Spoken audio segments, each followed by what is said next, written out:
Welcome to the Scandalous podcast. I'm your host, Scandalous. Something about my next guest has him in the same company with a lot of big time rockers, meeting up, jamming out, and them going, yeah, I think I do want to do a song with this guy. Collabs with industry heavyweights like Sully from Godsmack, Ivan from Five Finger, DL from Bad Wolves, Mick Mars and Motley, Tyler from Theory, and if I'm leaving any off, I'm sure we'll get to that in the podcast. He's a world-renowned platinum and gold recording artist, reaching the top 10 in the US rock radio charts, number 3 in Germany, making him the first ever Canadian country act to pull that off. But to me, he just seems like a really talented and genuine person. So let's meet him now. Welcome to the podcast, Cory Marks, Canadian country rock artist. How are you doing? I'm doing great. Thank you for having me. Yeah, I'm so excited. I kind of feel called to have you on the podcast, kind of in the same way everyone else does. They're like, who's this guy? And I'm just like looking at you do your thing. And I'm like, what's going on with him? I'm typically into rock and metal, but I like that too. So I feel in the same company with the rest of them. It's pretty cool. Love it. Yeah. So I have to do a little story time. I was doing a little self-care night. I meditated, I did breath work, and I do have a birthday coming up, which always makes me reflect, set goals, make peace, and hope for the future.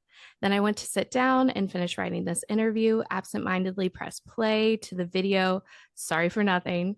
I've heard that song before, but something about listening to it again last night, it filled me up with emotion. I teared up and almost cried. The life that you have inside of you that you want people to feel from your music really came out. And when you say, man, I lived, damn, I loved, I just really felt you singing that last night. So thank you for that song. And why did you write it? Damn, I lived and damn, I loved. It's that song is it's basically just a song of, where I came from, what I've been through and where I am today. And it's obviously the title track to the album as well. So it's kind of this is me and you know, uh, like anybody, life's has had its ups and downs. So that's really what that song's about is just just the everything that I've kind of been through where I came from to get to where I am today.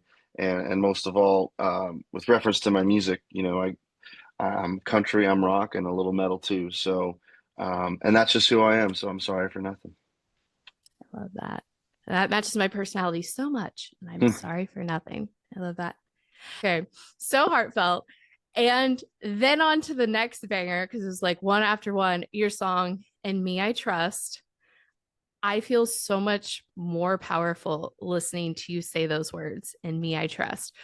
What comes to mind for you when you think about those lyrics you wrote? And is it about being confident enough to yourself to go your own way if you succeed or fail? Yeah, I mean, it's really all those things. In me, I trust is again, the industry is not the easiest. In fact, some say it's the hardest, the hardest business to succeed at, and whatever your idea of success is, But um, that was in a time where that's kind of how I felt. You have no one else but yourself to depend on, and when you have doors slammed in your face, um, and a bunch of no's and whatnot, and just life in general, when you're kind of riding the down on the roller coaster, it's up to you to bring yourself back up and back out of whatever it is that's bringing you down. And this song's really an empowerment for anyone to just believe in yourself and keep your head up and get after it, get after what you want in life. For sure. And I guess I don't know. I'm like, do I have like this whole emotional thing every podcast? But I just love to share and be vulnerable. I was so depressed last summer, like this really heavy depression, and I'm like really out of it now. So I Hmm. just like love to share that because it does get better. It And I like does. experienced this like weird sadness, you know what I mean? And I'd kind of felt like stuck where I was in life and things like that. So what we're talking about, like we really mean it. It's like the times where it's, not just a platitude. It's like, be proud of yourself. Like, Yeah, really be proud of absolutely. yourself for like Yeah. still getting after it. It's kind of a Give yourself like, a tap, give yourself a pat on the back every now and then. It's good for yeah, you. yeah, there you go. That's what he said. And that song. And that song. And I heard in another interview, that you learned to fly on an airplane at a very young age and you wanted to serve your country in Canada, but it just didn't work out with the transition plan for you to do so. So you came up with another plan, and that plan was music. And kind of like what we were just talking about, I think the biggest test as a human is to struggle, experience disappointment, and go on to be successful anyways, in spite of it. Is there anything significant to share about your mindset of what you went through during that time? Even though it didn't work out, look at where you are now. Yeah, I think there's, one thing that I always tell myself is, or try to tell myself, especially on those darker days and hard and tougher days, it's, you're right where you're supposed to be, whether it seems like it or not. And I think that's really one thing that you got to believe and focus on. There's a reason why um, those plans or certain plans didn't work out, and and you just got to believe in that, and you'll find whatever it is. You just gotta, you just gotta keep going. And for me, I was lucky enough to I've had a passion. I still do. I'm a private pilot now, but I've always had a passion for aviation. I grew up, of course, being from Canada. I grew up playing hockey, so I still love the game and still get to play every now and then when I can. Although I don't do it as a career, which I had that opportunity as well. Um, now I go like, "Ah, man, I don't think I could be playing now because my back and knees are just so bad. I feel so old, and I don't know how some of these players are still playing at the highest level in the NHL that are my age, So, and then there's the music industry. I wanted to be the next Neil Peart / Tommy Lee. I wanted to be one of those cool rock and roll drummers. Although I still get to do, I still do drum solos during my live show, and I get to play on my records as well. The singing songwriting thing has really allowed me to express myself in a way that a lot more people could understand or relate to, and hence some of the songs like "Sorry for Nothing" and "In Me I Trust," and there's many others too where it gives you the opportunity to express how you feel in the good times, the bad times, and the fun times. I love that. Hey, and in music, at least you get to keep your teeth, right? If you've You know what? gone I'm the I'm the hockey only one. way, I'm the you only one in know? my family with all my teeth, so I'm gonna knock on wood for that. You're I mean, like, my mom's got all hers, but my dad and my brother don't. that's super funny. I love that. That's very funny. Anything scary ever happen up there while you were flying? Uh, um, well, yes and no. There was a student pilot that was coming in on his downwind, straight downwind, as I was turning crosswind. Um, and although I scanned, I didn't see him. He didn't make any radio contact to let anybody know that he was coming in the downwind.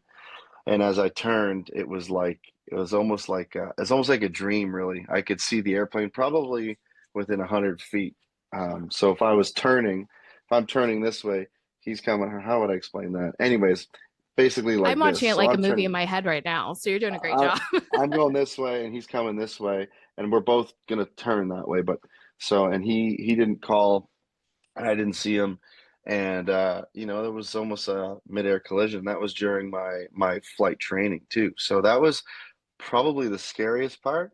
Um, Other than that, nothing really, because everything's pretty planned out, and you're trained for pretty much any situation and scenario. And I try to. I'm very, as you mentioned, I'm very much into the military, and I know that they're at the highest skill and professionalism. So even though I do it privately, I kind of tell myself that you're a military pilot, so it's there's rules and regulations and things that you just have to know and should know, especially when you're flying an airplane. So I take that as much fun as I have up there. I take it very seriously, as you should. Yeah, absolutely. For sure. I've actually known a few people like plane crashes. It's to It be happens, respected for especially sure. this year. I mean, there's been what, 5 major incidents already. We're in February. It's crazy. I know. But when you were telling that story, it really did kind of feel like a movie. Do you have like some movies that are like your favorite like World War II movies or things like that of, Top Gun. pilot movies. Top Gun. Top Gun. Yeah, Oh, that's the best movie cool. ever. Okay, great. There you go. Maverick, right? Would you be Uh, Maverick in the movie? I would be Maverick. Yeah, Oh yeah. yeah, I wouldn't want to there be you Goose. go. I There mean, you go. I even have it on VHS. Yeah. Oh my gosh. Oh, it's like we planned it. Oh hey. Perfect. Tom, look at Tom. What a stud. That's That's funny. Maverick, by the way. No, I know. I was like, wait, hold on. I've watched it like maybe 4 times. Forgive me. But I like did the whole quick girl thing. I was like, Maverick, Maverick. Yeah. That's he's the one. He's the one. That's okay. My Yeah. fiance actually watched it for the first time like last year, and Oh, there I you can't go. I can't believe we made it. We made it this far without me knowing that she hadn't seen the movie. And she's a volleyball player, and I'm like, there's like one of the greatest volleyball scenes in that movie of all time. And although Oh yeah, yeah, for it's a bunch sure. of dudes with their shirts off, but it's still Yeah. a cool moment in the movie, where he's got to go see his lady, and he's running late, and he has to throw his shirt on and hop on his bike and speed to her house for dinner in time. Yeah. I love that. Well, there's like a couple in the same way. Like I haven't seen Tombstone yet. So I've kept that one. Like no one I've never told that to anyone I've ever dated. Like I've escaped that. And then I think there's like kind of the same vibe as like an officer and a gentleman. I don't know. I feel like my mother watched that, Yeah, I don't think I've something watched like it. It's that. like, Top Okay, cool. Guns Top Gun's the pinnacle for me. I just really like 80s movies a lot. Aren't those great? They're so good. Footloose is another really good one. I love that with Kevin Bacon. Like Yeah, the original Footloose. yeah, there's all these like really good 80s movies. Like I just stream now, but like TNT used to be like Roadhouse. great. Yeah. Oh, I love, yeah, I've always like super loved Roadhouse. I love that. So yeah. So I wanted to ask you a couple music questions right off the bat, just because it was very heavy on my mind from last night. But I did want to go back to the beginning. So where are you from and what kind of kid were you growing up? Oh, well, I'm from North Bay, Ontario, Canada, which is 3.5 hours north of Toronto, or Toronto, as some people call it.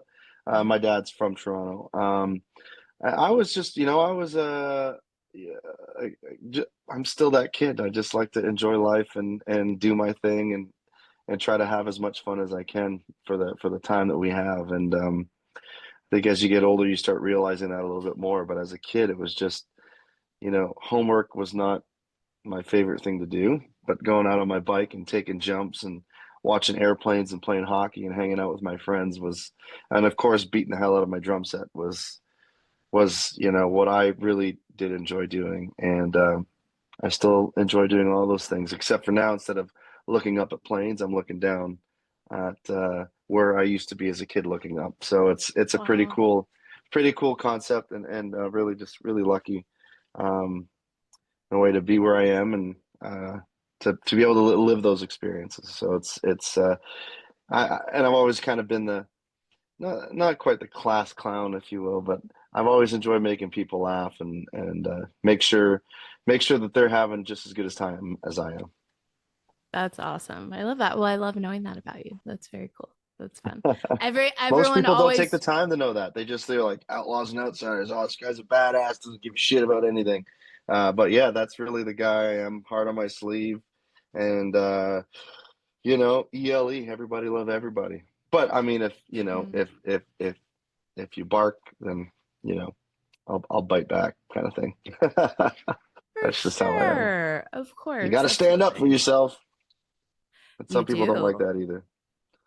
I know my mother doesn't. My mother's really struggles like that. Like I'm a very stick up for yourself kind of person, and my Hmm. mother's not.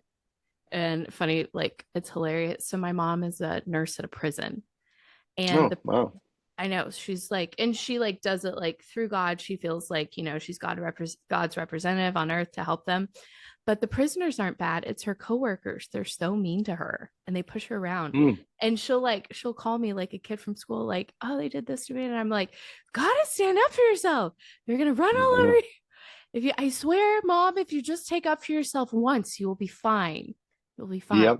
Do it. So yeah, always Yep. always, Absolutely. always take up for yourself. But I love knowing that you're like classic on dude. There's like a lot of bravado in country and rock and metal. So like, I like that you're silly sometimes too. So that's fun. I'm always, nothing's ever really all that serious for me Yeah. unless it has to be, you know. Yeah. And that's a trending audio on social media. It wasn't that serious. It was never that serious. It's just fun. Just be light. There you go. So what was the first time like you picked up a guitar or like started playing drums, wrote your first lyrics? Do you remember the first lyrics you ever wrote? Yeah, actually, I was at a summer camp thing when I was probably around 8 or 9 years old, and it was a song that I wrote. Uh, it's funny because I had a song that came out 2 years ago with the same title called "The Snowbirds," and that's the Canadian Forces Snowbirds Air Demonstration Team, like the American Blue Angels or Thunderbirds. And again, like I was very passionate about aviation, and I was a huge fan of the Snowbirds since I was a kid. So I wrote it was a crappy little song that we put on cassette, and it was that was a project at the camp music camp that we were at. That you had to write a song and record it, and that was it. And I started playing drums around then too. I started out on paint cans actually. I set up my paint cans the same way Neil Peart, the drummer of Rush, had his drum kit, and I would literally listen to the album Moving Pictures or any other Rush song and just play on the paint cans. So by the time I got 10 years old, my parents got me my first drum kit, and that's really where I was like, this is it, man. This is what I want to do. And the guitar I didn't pick up till I'm going to say around 17 because I was graduating high school when I started really learning my dad taught me the basic rudiments of drums, single doubles five, single doubles, triplets five, flam and paradiddle. And then I kind of took it from there and listened to a lot of Rush and Deep Purple and Grand Funk with those great drummers. Um, and then he taught me, some basic chords on guitar, and I had a lot of friends that played more guitar, so I learned some stuff off them. And although I don't, I'm still not a great guitar player. I always say that's why I hire, good ones. But I'm good enough to write songs on, and if I have to pick up a guitar and play something acoustically, I can have not all the confidence in the world, but some confidence. So I always wanted to play piano too, but if I figured if I can only get this good at guitar, then there's no way I could play piano. Um, so I kept it at that. But that's when it all started for me. It was drums around 10 years old, and then guitar at 17, and that's when I kind of started writing a little bit. It's when you start falling in love and getting your heart broken, so it makes it easy to write for the most part. Doesn't mean they're good Yeah. songs, but you're writing something. But you felt it so much. It Oh was so yeah, good. It was so heavy. I thought it was gonna be forever. Exactly, for sure. So, listening to you talk, this isn't even a question, but I want to ask you just listening to you talk about music. Then we're going to talk to you about your music. But what was like the best musical experience you had either growing up or maybe to this day? Because it was really cool just like watching it kind of light up when you talked about it. I would say there's been a few, but the one that sticks out the most is getting to see Rush with my dad. That was a pretty in Toronto where he grew up. He's seen Rush like 3 times, 30 times, and so there was this really cool moment. My grandma was dying of brain cancer, and at the time, and we went to go visit her. I think she was at like a hospice at this time, but she was still Graham. She was still awesome and funny at the time. But um, often I thought, what does my dad feel and think seeing his mom like this? And it's pretty emotional stuff. But at the time, again, I was only, geez, I forget how old I would have been, like 19 or 20, something like that. And it was like, you don't get it or feel it as much because you're still kind of young and got my whole life ahead of me. And we went, and then it was almost like him telling his mom, "Okay, we're going to the concert, mom," but with his youngest son, and we got to the concert, and the lights go down, the show's about to start, and I'm thinking like, oh my God, I'm going to see Neil live with my dad. That's going to be the coolest experience. And they opened with a song called "Time Stands Still," and freeze this moment a little bit longer, make each sensation a little bit stronger. Um, you know, friends growing up, no, children growing up and friends getting older. It's like now as I that happens, it's like it's hitting me more as you get older, and that's something I'll never forget because when they kicked off, I even got a tat. That's one of my tattoos is Neil's bass drum because he passed away as well. Oddly enough, just hit me now the same thing. So that's the bass drum that we have is it's the clock. I think it was the Clockwork Angels tour. So it was in the numerals numbers, which was me and my dad were trying to figure out like what does it say on this bass drum, and then I thought, oh my God, it's a 24-hour clock, so it says 2112, 912. Because he was like, what does it say, like 9:15? Like, what's that? What does that mean? And then I figured it out after. I'm like, Dad, it's 2112, our favorite album. And so when they opened up with Time Stand Still, it was like, it just, I remember we didn't say anything. It was just like, oh my God. And I think it was like, we didn't say a word to each other for the first 4 or 5 songs. And then we're air drumming and this is awesome. And then we got on the train and I was like, hey, Dad, I just and we both just started laughing and almost crying because he's like, I know. We couldn't say anything because we basically I told him was like if I would have said anything to you, I would have started bawling my eyes out. So it was like that strong because seeing Graham and then going to the concert and out of all the songs they open with down down down, it's just like, oh my God, time stands still. So that's a moment that I'll always cherish and remember going to see Rush with my dad because he's the reason really I got into them and playing drums and that kind of stuff. So that's probably the biggest moment. But last March, so almost a year ago already, um, I got to see Bryan Adams. My girlfriend got me Bryan Adams tickets, which is like my favorite. And so that was our third time seeing Bryan Adams in like 2 years. So, um, anyways, I thought, well, it's the right time. We've been together for like 5, 6 years. So I proposed at the Bryan Adams concert, and that was pretty awesome. Right on the Wow. floor in front of everybody. That was pretty cool. Oh, I love that. Is there a video of it? Do you guys have a There, video of yeah, it? it's on Instagram. Yeah, it's there. Oh, I love Yeah, that. yeah. We You're proposed. I asked her to. I got on my knee during our song. It's our song. I mean, he's got so many of them that could be our song, but the one for us the most is "Back to You," a song called "Back to You," because there's a really sweet line in there. Like a star guides a ship across the ocean, that's how your love will bring me home back to you. And yeah, it's just a really, it's a beautiful, beautiful song. And when you're on the road for a long time, or like even up to like 3 weeks, 4 weeks, and 5 weeks, you start as much as you're loving doing this every night, you start missing home. And I just remember being in the shower, and I'd always listen to Bryan Adams before my gigs because I sing along with him to get the vocals warmed up, because he's got a pretty high register and rocking amazing voice. And that song just really hit me, and I was like, man, every time I would, think of her, that was and just think of home in general, that was the song. So it kind of became our song, and yeah, proposed, got down on one knee and proposed to her when that song came on, and it was a pretty sweet moment. I love that. Are there any songs of yours that you always think about your fiance when you sing, or like parts of songs and things like that that always like remind you of her when you're out on the No, road? blame it on the devil. No, uh, no. Don't make me witch cackle laugh. I'm trying to work on my witch cackle. Don't, but like, I hate that laugh. That got a good witch cackle laugh out of me. That was good. um, it's I just not really any of mine, just because usually like there's I mean not Well, really there's two. any of Can I mine. say something as a woman? Maybe, I don't know. There's who you are in your music career, but then there's maybe a different version of you. Yeah, it's a different It's, beast on the stage. It's just a yeah, different for person. sure.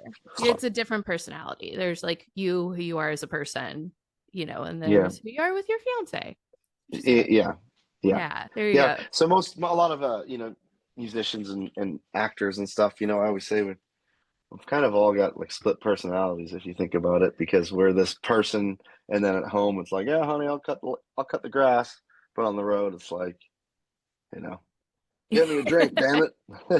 Yeah, like, oh my, whatever. Where's my writer? Which I'm Ye- sure, yeah. Yeah, some say mine's pretty crazy, with the amount of bottles on it, but you know, I got to hear feed you. the machine.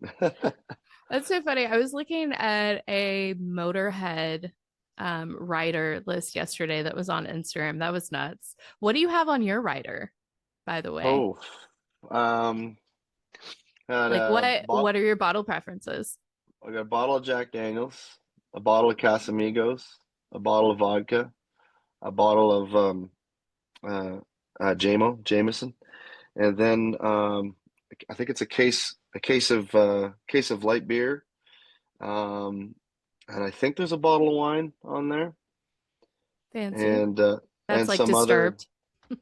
Yeah, I mean, I won't drink it unless I'm having dinner with it or something. But Yeah. and then just typical stuff like towels, hot meals for six, and our Tostitos and cheese trays and meat trays and water. Need a lot of water, and of course, I've got Pedialyte on the rider as well, because we know we're going to need that the next day or There before you go. bed. Yeah. Yeah. Pedialytes and baby wipes, right? That's the Bible. Maybe for some. For sure. I'll never forget the Disturbed dressing room. It was like so much red wine and it was very much a very fancy atmosphere. So I thought that dressing room was always really Professional. funny to me. Yeah, it was always like so bespoke and so red wine.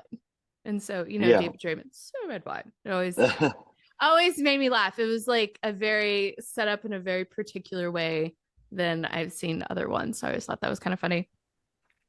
So new album came out in December. But I'm kind of like new to the Cory Marks train. I've known about you. So I heard of you, known of you, and I'm kind of just hopping on now. So what was like your first big break? And what's like a little history of I'm your still career? looking for it. Oh, come on. Okay, well, let me reality check you. You've been out with Five Finger. You're on Better Noise. Yeah.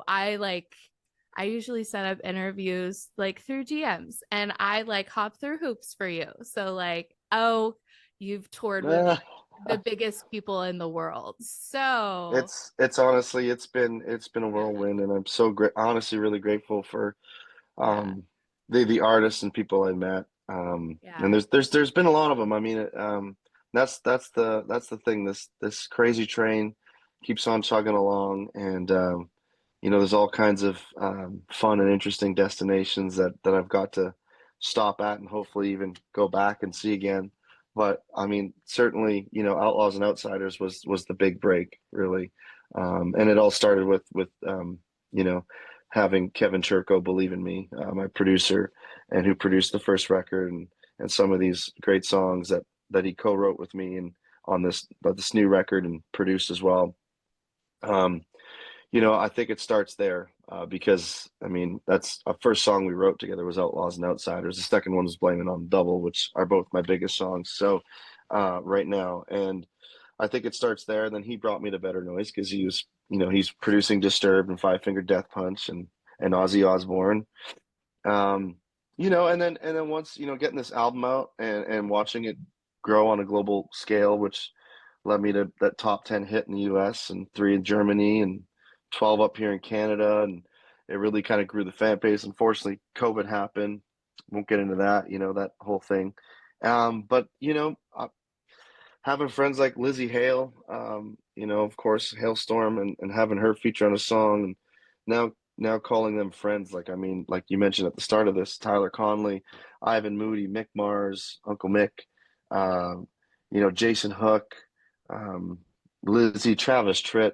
Um, it's just been a Sully Erna.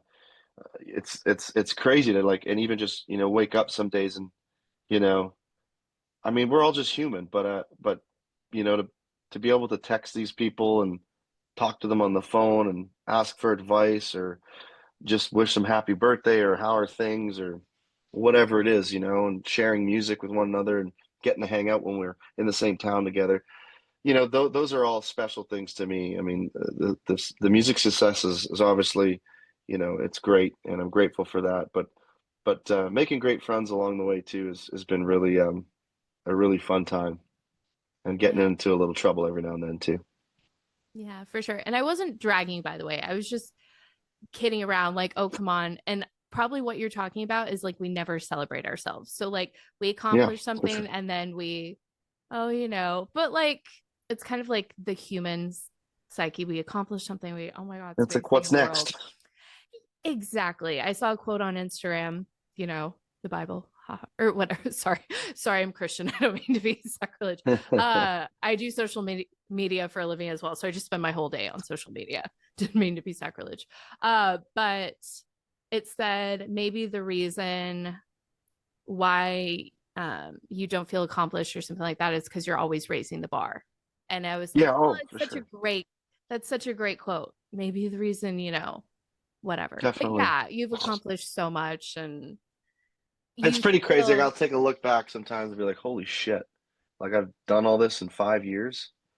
Now I'm, off to Europe for 3 weeks to go play 5 different countries, to mm-hmm. come back to then cross the US again for my fourth time. I mean, um, especially coming from small town, Northern Ontario, Canada, be to be one of a very, very few that, I mean, there's one gal that's only 4 hours north of me, who did pretty good, and I'm not sure if you know of her, but her name was Shania Twain, and so it's kind of like, you know, um, that's inspiring too. She did it, so why can't I, in a way, And oddly enough, we both work with Kevin Churko. I noticed in my career as I was starting off, it's like, holy crap, like we've also played a lot of the same venues in Northern Ontario here, and then head off over to Nashville, and that was the next big step. Yeah, absolutely. And I didn't know that you were produced by Kevin Churko. Like that's the hit maker. That's like He's the man. He is. uh-huh. Yeah. You said that I and I hope to was do like, another record with him again. ooh. Because he just brought out the best in me as not only a writer but a singer, and I think an artist too. Because he's been.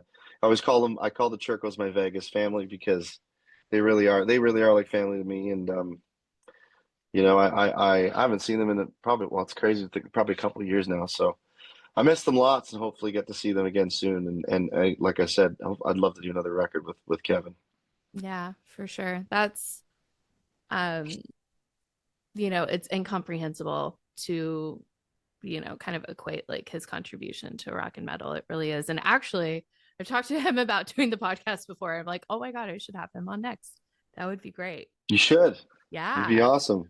I know. Thank you. Thank you for reminding me. Yes. Yeah, And then there's also, I think Melissa Cross, she's like the vocal coach that helps everyone scream in metal. And like, I need to get those two people on. Thanks for the reminders. I interesting. like it. You're Yeah. welcome. Yeah, for sure. So I personally have always really liked country music. Classic, I'll go on the record. I like modern too. If Hmm. something's good, I just like it. I don't really pay attention to like classic, modern. I'm Right. not a punisher in that Good way. music is good music. Yeah. Yeah, I just really don't think about it, and I just really like if I like something, I like something. Oh my God, go away, because it can be so annoying. I think what you do is really valuable, really good, and I love your voice. And I Thank also you. love hearing voices that I've grown up on. So as a rock fan, hearing Tyler from Theory on the song Blame It on the Devil, it Yeah. feels so good as a rock fan. It really does. So to my rockers, to my metalheads, go on, Cory Marks, wink, wink. I just wanted to Please, say please. that. Yeah, wink, wink, because like it just feels good as a rock fan. And a lot of the things that you sing about,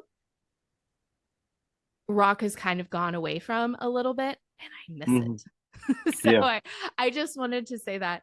And we do have a mutual friend in Ivan Moody, and he's one of my good friends. So I just wanted to bring him up, especially. What Love was Ivan. I know what was it like for you two to work together along with Travis Tritt and Mick Mars on that song? Well, it was a blast, and he's just such a cool badass, and but he's a sweet guy too, and we got to spend a lot of time on the road together when we were touring back in, was that 2022 already? Wow. Wow. So 2 years ago.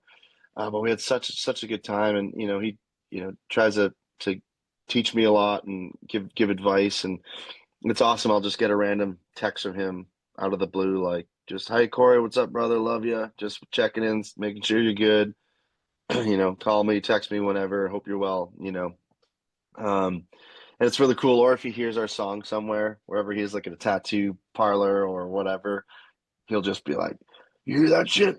Yeah, bro, it's our song." It's pretty cool. And on the tour, he spent some time with my dad, and that was really awesome. Meant a lot to me too, just to see them kind of hanging out together. And at one point when he saw my dad, you could tell, I was kind of like pointing, and then he's like, "Is that?" Because he heard that my dad was going to be there, and he's like, he gives him a handshake, and my dad was like, "Yeah, that's badass." And they got pyro going off in front of 10,000 people, and so that was really special. And he's been really good to me as well. And I hope we get to cross paths again and do a show or two, or maybe another tour, and if he'd have me open up a show again. And they're just so great. The whole band really, Five Finger, are awesome. And yeah, I love Ivan.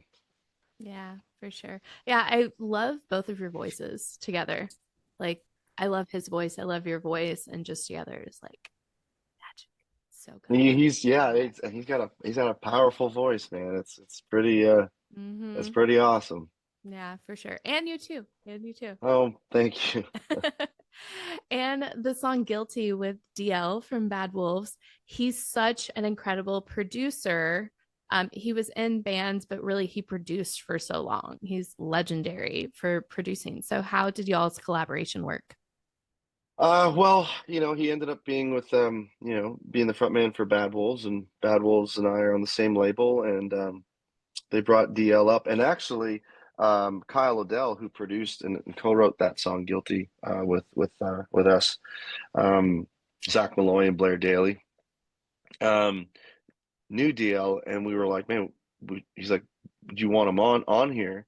And when I kind of did some research and found out who he was, I'm like, "Well, hell yeah, it's uh, let's love to hear it." And when he sent it back in like a couple days, I'm like, "Holy shit, this is great." And he had some really awesome stuff to it. So, and then of course we hopped on the phone and started texting each other and got to know each other a little bit that way. And I wish we were able to get a video, make a music video for it, but who knows, maybe down the line. But he seems like just a great guy. He's another rocker, badass dude, and but also a family man, and loves his family, and all that stuff. So we had some good conversation about that. And yeah, and hopefully Bad Wolves and I know Doc as well, and hopefully we'll be able to do some shows together too. And it'd be awesome to actually meet DL face to face and shake his hand and thank him for all the greatness he brought to that track. For sure. Absolutely. And again, incredible voice. Like the Another one, voices yeah, and of he's a really good everyone we're guitar player talking too. about. Oh, really? I didn't know I didn't that. know he played. I didn't know he played guitar, and I've seen some videos. Like, holy shit, man! I gotta pick up the slack here. Yeah, especially. And even thinking about like the dudes in Five Finger, like they're like some Oh of yeah, the best guitar players in the world. It's like oh really yeah. crazy. Jason Hook, and then there's Andy, and Yeah, for yeah, sure. Yeah, I saw Jason. I was wondering, I was like, is that Jason in your music videos? Like, hey. yeah, And I yeah, was with like, it Tyler. was Yep. Jason. I Yeah, mean, you there could you just hear go. his voice is that guitar that he just absolutely play like smashes. He's so incredible at what he does, and Yeah. a really cool, unique style that I think is he's the one and only in that realm, in that lane. Yeah, totally epic. I had Andy on the podcast during the pandemic, which was great. So we had like all the Angie time in might. the world. So we like had like 3 hours. So it ended up like being 3 hours, which was like really great because like pandemic, what else were you gonna do? So that That's was true. really fun. I liked it. It was really cool.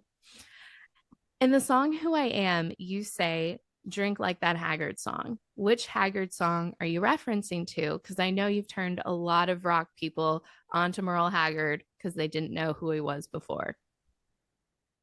Um, it's actually referencing in the chorus I mentioned the song "Misery and Gin," and that's one of my favorite Merle Haggard songs. Here I am again, drinking misery and gin. So it's kind of, and he's basically talking about, um, wanting that woman to come back into his life, missing that woman. But for me, it's drinking like that Haggard song, but like until you disappear. So it's a totally different, concept. So that's where my head was at with that lyric. Yeah. I love that. Okay, I'm going to capitalize and pat myself on the back that I got you to sing You a did. note That doesn't on the happen often. podcast. That doesn't happen very often, especially just out of the blue like that. Well, that means you love it. Like I That's can't right. sing at all, but sometimes when I'm talking about it, I'll be like, it happens. Okay, well, we just did that one time. Let me try for a second. Old Country. What's another line, Old Country, that you just love? I'll leave it up to you, but I'm hoping for a little belt out. I don't know. Uh, uh, Paul, I don't know. I mean, my favorite memory of all is another really good Hager song.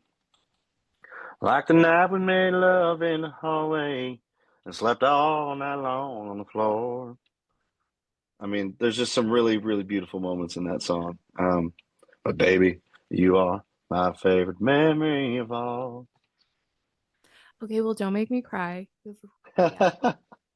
That that is why I will never miss a concert.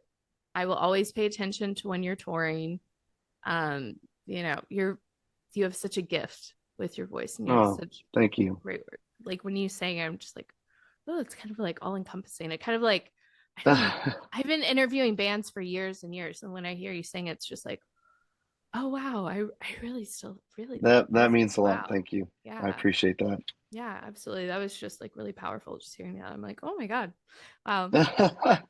So I haven't done this in a really long time, but my favorite interviews have a little game in it. I thought it would be a little fun to do a little game if you're down for that. Are you down for that? Course.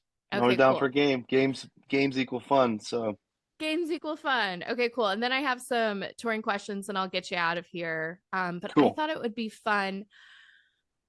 Your music is epic and I love movies too. So how about I name one of your songs and you describe the movie that's happening in the background of like the Oh, scene that's playing. Do you like that game? no, we can try it. Okay, there you go. We'll see. Whiskey for Sale. Whiskey for sale. I picture this. It starts off with it's 12 a.m. midnight ride. So I'm thinking this, this kind of old car, this dark, back country back road kind of thing, and you could just, all the only lights are the headlights, and it's this guy kind of broken heart, like almost thinking like 40s, 50s. She took the dog. No, what the hell do I do? Hit the liquor store. So he goes to this old, wooden convenience store and goes in and just grabs a bottle and throws down his money and hops back in his car to go home and kind of drink his heartache away and listen to probably Merle or something like that. Mm-hmm. Have you ever seen that Tom Hardy Prohibition movie? It I has Shia have. LaBeouf in Yeah, it. where he has he's isn't he doesn't he have a brother that's like a Yeah, complete the psycho and Bondurants. yeah. Yeah. Yeah, that's I've only actually seen it my once and it favorite was quite movie. really. Yeah. Oh, Yeah, sorry, I I've cut seen you it. off. That's kind of that era, that kind of, you know, um prohibition, I guess type. Is that I forget the time of that, but around that time, where everyone's Yeah. dressed, men are dressed in suits and whatnot. And yeah. Yeah, and they're all walking around like Tom Hardy and Yeah, putting money exactly. down on the counter and grabbing their bottle. Yeah, Okay. that's it. Yeah, for sure. Next one, Drunk When I'm High. Drunk when I'm high, I picture this pool party, Snoop Dogg's there, the guys from the Trailer Park Boys, Ricky, Julian, and Bubbles, which a lot of people, especially Brantley Gilbert, would get me to do Bubbles impressions all the time on tour. And I picture just a fun, summertime, uh, just backyard crazy fun party. and doing fun, stupid stuff. And it's basically it. It would be a lot of fun, inside the house. Maybe there's some different partying going on, and then you get outside. There's someone passed out on the lawn. There's somebody in a Snoop Dogg singing along on a floaty in the pool, smoking, getting high. And For sure. I mean that's my image of that one. I still haven't. I do want to. I wish that song would stream a little bit better, and some of the country curators would have put it on more country playlists. But who knows? Maybe down the line it'll grow as time goes on, and more people hear it and go like, you know what? Yeah, let's get drunk and high. Hey, there you go. I'm sure it'll be Summertime legal. vibe. Yeah, I'm sure it'll be more legal soon. There you go. Well, I mean, it can't get any more legal than it already is here. So it's Hey, there you go. Well, there you also the go. way you described that, you've seen Almost Famous, right? Yeah, yeah, I'm a golden god, and then jumps in the yeah. pool. Basically that kind of shit. Yeah. Yeah, there you go. What's the Bubbles impression that Brantley Gilbert has you do? Do you watch Trailer Park Boys at all? No, but I was gonna fake. I kind of talked about it convincingly, didn't I? Well, I could probably even like he's got really thick glasses Uh-huh. and he's got like a bit of an underbite. He talks like this and he gets pretty greasy with Ricky sometimes. Kind of loves his kitties, he loves kitty cats, and he loves being in the trailer park, Sunnyvale Trailer Park. And Mr. Leahy can go fuck himself. That's pretty much Bubbles. You'd have to see it. You have to So go. You it's have to like, go watch it. yeah, so it's like the newer version of Office Space, basically, that movie. No, this is something. Totally different. This is yes, Okay. Canadian. There's so many Americans that love it now too, and Okay. yeah. If you No, watch, I know just it's a go big go deal. watch it. Go watch Okay. it. All right. Watch. Start at season one because that's Okay. the best. All Yeah. right. There you Hopefully, go. people watching your podcast aren't like, what the hell was he just doing? But people who know Trailer Park Boys will know it right away. No, everyone at home right now is just screaming like, "Oh my god, how does she not know what that is?" So Yeah, yeah, I hope. for sure. Okay, next song, 1949. Oh, that's a very special song. That one I just that's like a black and white video. When I think of my grandfather, my papa, my evil twin. So my mom was the baby of eight, and um, I'm the last one born out of all my cousins and everything. So I'm also the baby, and I was born on the same day as her dad, my papa. So we're called as the evil twins. We're both born October 11th, um, and 65 years apart. So that time up here in Canada is Thanksgiving. So we've done a lot of birthday Thanksgivings together and think about him often, miss him lots. And actually, you'll appreciate this. He always wore a fedora, and that's him. Say that's a Merle Haggard lyric, "Sing Me Back Home," but that's his initials, Gerald Ducharme, with his fedora. And I have it hanging over my Merle Haggard signed picture Could I see with the Merle. fedora? Could I see it Oh real quick? yeah, Is it like hanging? I'd yeah. love to see it. Oh no, yeah, no, cool. It's it's hanging on a Merle Haggard picture. So cool thing about this, so Merle's like my guy, right? And um, there's my Paparas fedora, Oh, and it's hanging on this picture of Merle Haggard, which he wow. signed. So that was the first tour bus I was ever on. Was Merle Haggard's tour bus in my hometown, Shut up. where I grew up playing hockey. Yeah, it was. That's another moment I'll never forget. I wish I was just so that talk about starstruck. That was like what do I say? Like, it was just like, oh my God, Mr. Haggard's like, oh, please call me Merle. And I showed him my tattoo of my prepare, which was really cool. And I actually have Mama Tried on my forearm here too. Wow. Uh, but yeah, so he always wore this hat and see the color of it. Sometimes when I fly, it's happened when I'm not flying either. It'll be a clear blue sky. And I'm not kidding. I've taken pictures and sent them to my mom. Literally a cloud that looks just like his fedora that'll just pop up, and I'm like, all right, you got me. We're good. Just me in the airplane up here and you. So it's that's something that's always really special to me is when I see that fedora. It's kind of like, all right, he's up there watching down, having a beer, Wow. keeping an eye on me. I love that story because I really do think people are still around after they leave us. I Yeah, think one they way or still stay another. around us. Like I really Hmm. do. So I love that story. Yeah. That's so Oh, cool. well, thank you. Yeah. Okay, cool. A few touring questions and I'll get you out of here. Thank you so much for spending so much time with me today. What was the best fan interaction you've ever had? Oh God, the best. I mean, there's really been a lot. Like there's been, you know, there's been a lot of moments that, excuse me, um, best fan. I couldn't even answer that. I mean, Yeah. I've had fans, bring up, some sort of keychains or something with, with a lyric on it or my name or like make you stuff, or tell me stories about how like my music's got them through. I think most importantly, that would be it is some of the stories I hear from what my music's done for them, because I think that's really what music's all about. It's supposed to make you feel something, and I've always said that. Um, you know, it could be these three things, fuck, cry, or party. That's it. Just feels something. You want to feel something.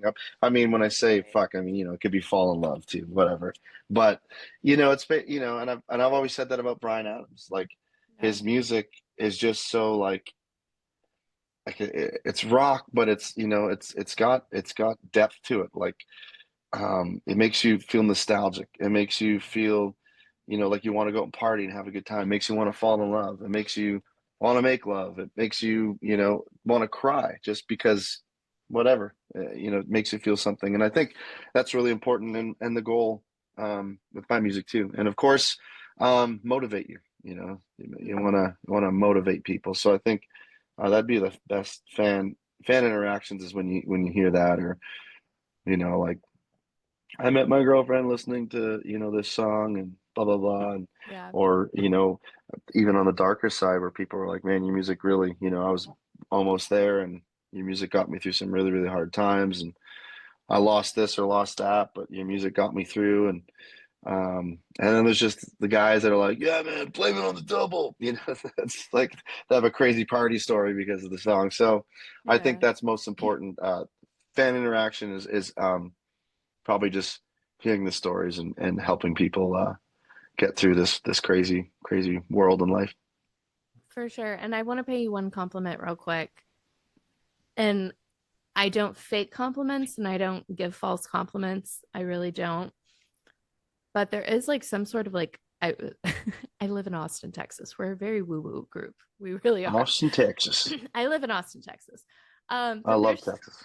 there's this like life force energy. See, I meditated last night. Life force energy, there you go. But there's this vibrance that you really feel and you really get from your music. And I don't always feel that. And I listen to your music and I really like I really feel full of life when I hear your voice sing like on these songs. So I just wanted to pay you a compliment for that. Thank you. Because Thank you. it's just very apparent when you sing, you can really feel it. You're like, whoa. Well, it's honest and like I said, whether it's about heartache and hardship that I've went through or just being the Saturday night life of the party, Corey. I mean, you're gonna feel it because I've always said I write what I know, what I've been through, and um, you know, I write what I know or what I think I know, anyways. Yeah. And and that's the good, the bad, and the ugly. So, and it's just I try to be as honest as I can, and I think I've heard that a lot too. That's I guess the way it comes out, Hmm. but which I think is a good thing. It's what is authenticity? Being Yeah. authentic. Hopefully, So thank you for that. Appreciate that a lot. Yeah, for sure. Absolutely. And it's kind of a testament to how successful you've been. Your 5 years is not everyone else's 5 years in this industry. I You've had a think lot I of think success. sometimes like I gotta tell myself like it's I've been at this for 13 years now, but as Hmm. Cory Marks, my real last name is Markward, but Hmm. the amount of people that have butchered that, it's just like let's make it, brandable a lot easier. Some people are like, well, Yeah. why'd you change your name, man? Solo. It's like, no. And even people that know me, I'm like, well, how do you pronounce my last name? And they'll say it. I'm like, that's not it. It's like Mark Hart. Hmm. Nope, that's not it. It's like Mark Word, Mark my word. Okay, Marquette. Nope, that's not it. So Yeah. I've had people like, please welcome to the stage, Cory McCart. And I'd get on Yeah. and be like, my name's Cory Markward. How's everybody doing? So I was like, fuck it, you can't fuck this up now. It's just Cory Marks. Yeah. Um, I forget what we were talking about now. Oh, well, I have the same struggle. My last name's Steinmetz, so people are like Steinmart, Steinbarbara, and I'm like, oh, honey, don't worry about it. No, it's fine. yeah, But you and Tyler from Theory of a Dead Man, I'm sure he's like, just Connolly, drop. Tyler Yeah. Connolly. Well, no, I meant like Theory of a Dead Man going to just Theory. I was like, Right. hey, they did it. They did Yeah, it. Yeah, yeah. I yeah, mean, for sure. there's a lot of, I mean, Eric Church, his real name's Kevin. So, yeah, Good see, to maybe know. that's why he Yeah. changed it to Eric. Kevin? You take Home Alone. Kevin, what did you do to Actually, my and it just room? rolls. Eric Church. So much better than Kevin Church. Way better. Yeah, Yeah. yeah. There you Yeah, go. it's brandable. I Uh, mean, he's got a degree in marketing and stuff, so oh, does he he? knows what he's doing. Yeah, Oh, there you he go. knows what he's doing. Yeah. Okay, so I've never been to Nashville, always want to go. I'm actually thinking about Oh, moving there. okay. So I've got honky tonks kind of in mind and that vibe. What are a few of the best honky tonks that you have found on tour or played at? Oh, I honestly I never even remember where I play. It's crazy. I'm just like in the moment, and then on to the next one. So I'm so bad with names, but I could tell you if you're going to go to Nashville, I mean, there's great bars everywhere. I mean, everyone, I say, like, if you haven't been, go do the Broadway strip thing because everyone that lives there doesn't go there unless they're going to get boozed up and have fun or know a buddy playing. But Yeah. I would say there's by Opryland there's a little bar called Scoreboard, which is really cool. But there's also a place called Music City Bar, and I think it's Music City Bar and Grill. But that's just like an old watering hole, cement floors, old wooden chairs, like a real small stage in the corner. But I mean, Zach Top's there all the time. Not sure if you're familiar with the name Zach Top, but he's a big up and comer, great young guy, great young artist, incredible player and singer and talent, bringing back that 90s vibe. Um, I actually met him there one night, but it's like some of the best players that played on like those Alan Jackson records, the Merle Haggards, like the real honky tonk guys that played in the smoke filled bar rooms.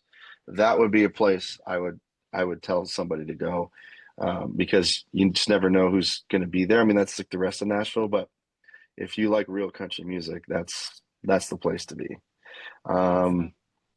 and that's really, I mean, there's stuff in Printer's Alley too, and um, but I think like What that was it? bar I for me didn't is hear you say that. What was print that neighborhood? Printer's Alley. Printer's Alley. Okay, cool. Yeah, yeah, Printer's Alley. It's just up past the Ryman and down, Okay. and then once you go down, then you get on Broadway. Yeah, Okay. Cool. Thank you. I appreciate that. I want to go, no but problem. actually I don't really care about doing Broadway at all, but I just really want to go to like some real places. So that would be cool. So thank you. Well, there might be some more that I'm missing, but those are Yeah. those are the ones that I can give you. Yeah, for sure. Thank you. That's a good place to Legends, start. I Legends is feel good. another Legends is Legends. another cool place. Yeah, Okay. yeah. And Sweet. what the hell is another place where everyone goes? I think it's Legends, but Awesome. there's another one beside Legends. Or it might be it. I'm just not. I can't think of the name.